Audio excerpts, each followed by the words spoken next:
Ndị ọma anyị ekene unu. Anyị agbadatago Ogbujilekwe River ka ifu ka o si ada. Inepụzi anya ifu na onugbu bụ ihe na-enye ndị na-ebe a ego. Ha kọrọ onugbu banye n'ime ọrụ ukwu adazi nnukwu onugbu ebe niile ka anyị gbadazia n'ime mmiri ka ifu ka esi Nke bụ nke ahụ tụgo nwa obere. Nke bụ nke a chọrọ ịhụ na. Yes, ị ga-ebidogodo ụzọ ịbanye ya with salt. After that, ọ dị like this. O detu nwa obere ọma mma. Maka ọ bụ na ịgbasa ya na anwụ o nwe ka ọ ga na-esi aja mana ifi ya kịtị fụ na ọ dị green. That green ya emi ya ọ na-shine. After that, mgbe anyị banyechara ya na mmiri ị bịa ọ dị like this now. Ọ dị like this. So nke a ka a na-akpọ bitter leaf. Yes, ndị a na-agba n'anwụ ọ dịrọ good because ọ ga-emi oji. Gị nwa fugodi yes, mana gị nwa fugodi ị ga like ya because of ka o si adị black. Ọ ga na-agba because of gị na-abanye gị ya with mmiri nnu adịghị ya. That nnu ejidego that mgbari ya o nweghị ike ka ọ gbarịsị obele nwanyị.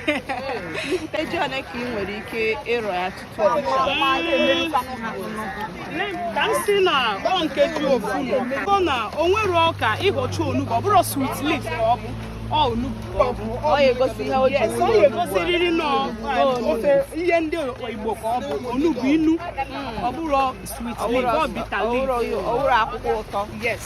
Iche na ndị arọ n'ụlọ mmadụ kpata onugbu n'ọnụ ụlọ na onye bịa na mmiri ebe a bịa rụọ ihe dị iche dịka mana ị na-anya kịta ifu nnukwu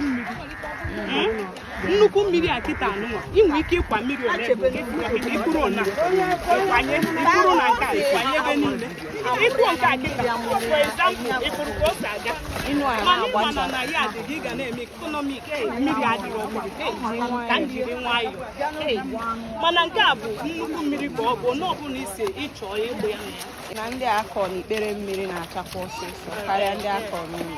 Yes, nke a ka a na-akpọ onugbu mmiri ahụ na-eyebe ị na-ayaba side na mgbago hapụrụ ya n'ikpere mmiri eyite na ọ nọ kịta 6 days ịkpa ya ịghọọ ya ọ chapụ mana nke ụlọ bụ inwe ike hapụ ya oto ọka arụ ọrụ okwu adazi nnukwu na n'Imo ọ dị n'etiti Ogbujilekwe yes Ogbujilekwe ọ dị n'etiti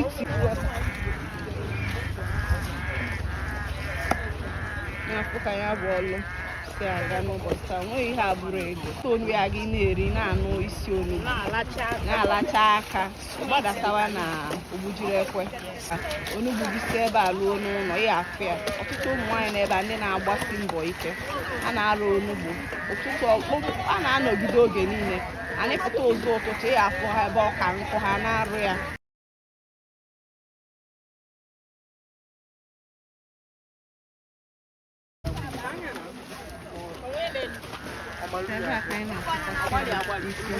akpatago ma ndị arọcha ebe a na-anọ agba mgbeli ụmụ nwaanyị na ndị rọchago ebe a ka a na-agba